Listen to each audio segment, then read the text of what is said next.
அன்பார்ந்த பெரியோர்களே, விளைநிலம் வைத்து விவசாயம் பார்த்து வாழ்வோருக்கும், விண்ணிலே பறந்தாலும் சோற்றுக்கும் மண்ணிலே விளையாவிடில் வாழ்வில்லை என்கின்ற சகல உயிரினங்களுக்கும் சம்பந்தப்பட்டதுதான் இந்த சிறு வீடியோ.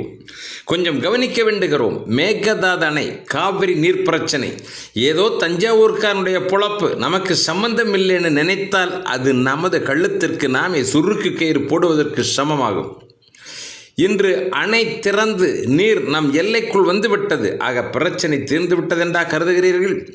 வினாடிக்கு 25,000 கனஅடி நீர், அது நமது நாகை மாவட்டம் 8 முன்பாகவே காணாமல் போகும். தமிழக விவசாயிகள் தழைத்து வளரட்டும் என்று நீர் திறக்கப்படவில்லை. அளவிற்கு அதிகமாக அணை நிரம்பிவிட்டது.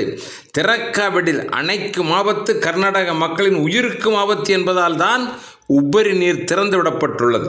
நமது உரிமை நீர் மறுக்கப்பட்டுள்ளது. உலகம் முழுதும் என்ன நடக்கிறது என்பதை ஒரு கணம் பாருங்கள்.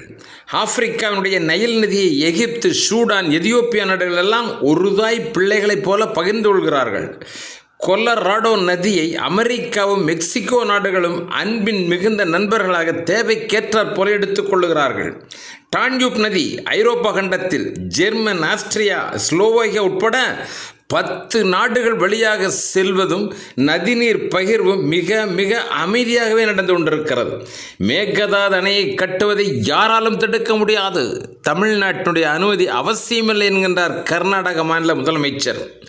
ஆண்டிற்காண்டு காவிரி பிரச்சனை, பகை உணர்வுகள் முற்றிக்கொண்டே வருகிறது. மக்களிடையே முரண்பாடும் பகையும் வளர்முகமாகவே இருக்கிறதே. இதை கொஞ்சமாவது ஆட்சி பொறுப்பிலே இருக்கின்றவர்கள் அக்கறையோடு பார்க்கிறார்களா என்பதுதான் இது கேள்வி. இது என்ன மனித மாண்பு? இது என்ன மனித வாழ்க்கை? தீர்வே இல்லையா? இந்த கேள்விக்கு ஒரு சுருக்கமான பதில்தான் இந்த சிறிய வீடியோ. காவிரி தாயினுடைய வானளாவிய கொடைதான் சோழ நாடு சோறுடைத்து என்ற உலகளாவிய பெருமை. 2000 ஆண்டுகளுக்கு முன்பாகவே கல்லணையை கட்டினான் கரிகால் சோழன். பாரதி பாடினானே இன்று கங்கை நதிப்புறத்து கோதுமை பண்டம் காவிரி வெற்றிலைக்கு மாறு கொள்ளும் என்றான். காவிரியுடைய வெற்றிலை உலக புகழ் பெற்றதாக இருந்தது. காவிரி பாசனத்தால் அது கிடைத்த பெருமை அது. தமிழர்கள் பலரும் கடந்த பல நூற்றாண்டுகளாக கர்நாடகாவிற்கு இடம்பெயர்ந்து மேற்கு மலைத்தொடர் ஒட்டிய முல்லை மருதம் நிலங்களையெல்லாம் காடு திருத்தி கழனிகளாக்கினார்கள். விவசாயம் செழித்திட கன்னட மக்களினுடைய கடின உழைப்பிற்கும் பாசன எல்லைகள் விரிந்தது. எனவே காவிரி நீர் தேவையும் வளர்ந்தது. முதலாவது காவிரி பாசன நீர் ஒப்பந்தம் 1892ஆம் ஆண்டு, சரியாக 135 ஆண்டுகளுக்கு முன்பு மைசூர் சமஸ்தானத்திற்கும் சென்னை மாகாண ஆளுநருக்கும் கையெழுத்தாகியது. அதிலே முதன்மை ஒப்பந்தமே மைசூரில் அணை கட்ட வேண்டும் என்றால் சென்னை மாகாண அனுமதியை பெற வேண்டும் என்பதுதான். இந்த ஒப்பந்தம் 32 ஆண்டுகள் நடைமுறையில் இருக்கும் என்றும் கூட ஏற்கப்பட்டது. ஆண்டுகள் கடந்தாயிற்று. பழைய ஒப்பந்தம் காலாவதியானதாக அறிவிக்கப்பட்டது. 1924ஆம் ஆண்டு, சரியாக 102 ஆண்டுகளுக்கு முன்பு மீண்டும் புதியதொரு ஒப்பந்தம் கையெழுத்தாகியது. தமிழ்நாட்டிற்கு பாசன விஸ்தீர்ண விகிதாச்சாரப்படி அதிகப்படியான நீர் கிடைக்கவும் ஒப்பந்தம் 50 ஆண்டுகள் நீடிக்கவும் வழிவகை காணப்பட்டது. 1974 ஒப்பந்தம் புதுப்பிக்கப்படல் வேண்டும். பழைய ஒப்பந்தம் காலாவதியாயிற்று. கர்நாடகம் காலத்தை கடத்தியது. ஏன் தெரியுமா? இடையிலே ஒவ்வொரு நதியாக அணை கட்டுவதிலும் நீரை தேக்கி தமிழ்நாட்டிற்கான பாசன உரிமை நீரை மறுப்பதிலும் அது விடாப்பிடியாக நின்றது. இதை பாருங்கள். 1911 KRS கிருஷ்ணராஜர் சாக அணை கட்டப்பட்டது. 1974 கபினி ஆற்றின் குறுக்கே அணையை கட்டினார்கள். 1979 ஹேமாவதியிலே அணை கட்டினார்கள். 1982 ஹாரங்கி அணை கட்டி காவிரி நீரினை 100% தேக்கி நிறுத்திக் கொள்ளவும், உபரி நீர் வந்தால் மட்டுமே தமிழ்நாட்டிற்கு திறந்துவிடும் ஏற்பாடுகளை தன்வசம் வைத்துக் கொள்ளவும் கர்நாடக அரசு தேவையான காரியங்களை நிறைவேற்றிக் கொண்டது. 1974 1990 என்கின்ற 16 ஆண்டுகள் நீண்ட நெடிய சட்ட போராட்டங்கள். தமிழ்நாடு அரசு நடத்தியதன் பலனாக காவிரி நடுவர் மன்றத்தை அமைக்கின்ற உச்ச நீதிமன்றம் உத்தரவு பிறப்பித்தது. ஓராண்டு காலம் கடந்து 1991 நடுவர் மன்றம் இடைக்கால தீர்ப்பை வழங்கியது. இதில் ஒரு நல்ல அம்சம், கடந்த காலம் போலவே தமிழ்நாட்டுக்கு கூடுதல் பாசன நீர் கிடைக்க உத்தரவு பிறப்பித்தது. என்றாலும் கர்நாடக அரசு அடிக்கடி சொல்லி வந்த காரணங்கள் போதுமான மழை இல்லை, இங்கே அணையிலே நீர் தேக்க முடியவில்லை, எனவே இந்த மாத கோட்டா பாசன நீரை வழங்க முடியாது என்று பலவாறாக சொல்லி வந்தார்கள். உச்சநீதிமன்ற கதவுகளையும் காவிரி நடுவர்மன்ற கதவுகளையும் தட்டிக்கொண்டே இருப்பது தமிழ்நாட்டிற்கு இடைவேளை இல்லாத பணியாயிற்று. 2007 காவிரி நடுவர்மன்றம் தனது இறுதி தீர்ப்பில் தமிழ்நாட்டிற்கு 192 டிஎம்சி நீர் வழங்க வேண்டும் என்றும் ஒவ்வொரு மாதமும் வழங்க வேண்டிய அளவையும் உத்தரவாக வெளியிட்டது. மழைக்கால உபரி நீரை கணக்கில் சேர்க்கக்கூடாது என்பதும் வலியுறுத்தப்பட்டது. தமிழ்நாடு, கேரளம், பாண்டிச்சேரி மாநில பங்கீடுகளில் எந்த பாதிப்பும் வருகின்ற வேலையை கர்நாடகா முன்னெடுக்கக்கூடாது. அதாவது நீர் பெறுகிற 4 மாநிலங்களுடைய அனுமதியின்றி அணை கட்டுகின்ற எந்த முயற்சியும் செய்யக்கூடாது என்பதைத்தான் நடுவர் மன்றம் தீர்ப்பாக வெளியிட்டிருந்தது. மீண்டும் உச்சநீதிமன்ற சட்ட போராட்டங்கள் தொடர்ந்தது.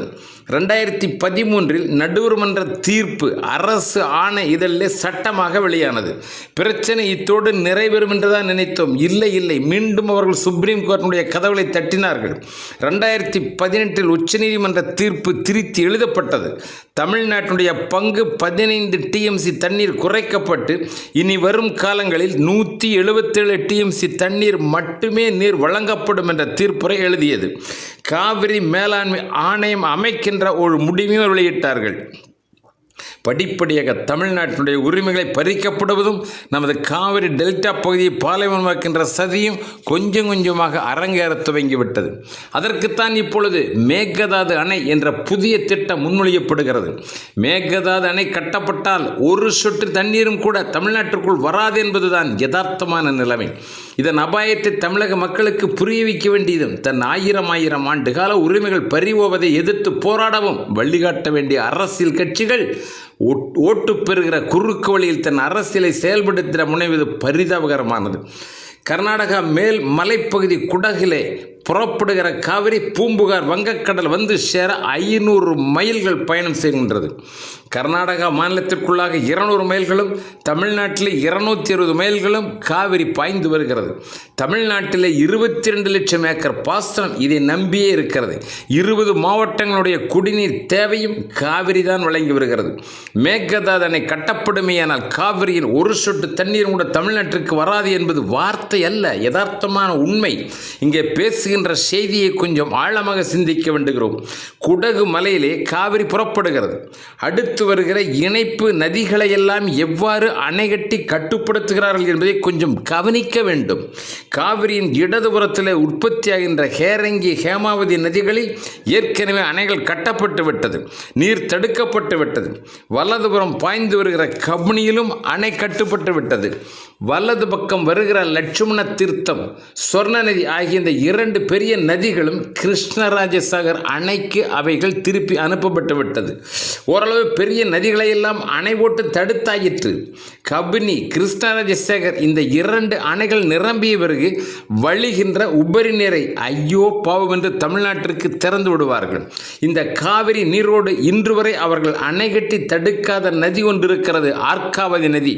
மிகச்சிறிய நதிதான். அந்த நதியும் அவர்கள் வெளியிடுகிற அந்த உபரி நதியும் ஒன்றாக இணைந்து தமிழ்நாடு எல்லையை நோக்கி வருகிறது.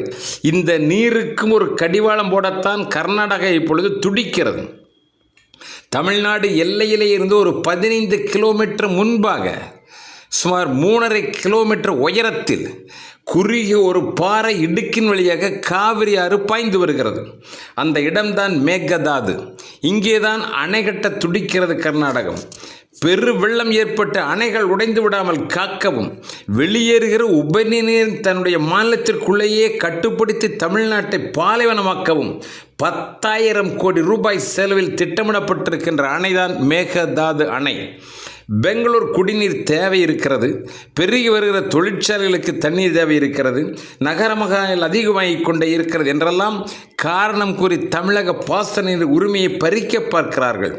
ஏற்கனவே 30 லட்சம் ஏக்கர் பாசனம் செய்து வந்த நம்முடைய தமிழக பாசன பகுதிகளில் 25 ஆண்டுகளுக்கு பிறகு தற்பொழுது 22 லட்சமாக அது சுருங்கி போனது ஏன் என்பதையும் பார்க்க வேண்டும். லட்சக்கணக்கான விவசாயிகளுடைய வாழ்வாதாரம் இழந்து உயிர் பிழைக்க வேண்டி நகரங்களை நோக்கி இடம்பெயர்கிற அபாயமும் எதிர்வரும் என்பதை உணர வேண்டும். காலம் கடந்துவிடவில்லை.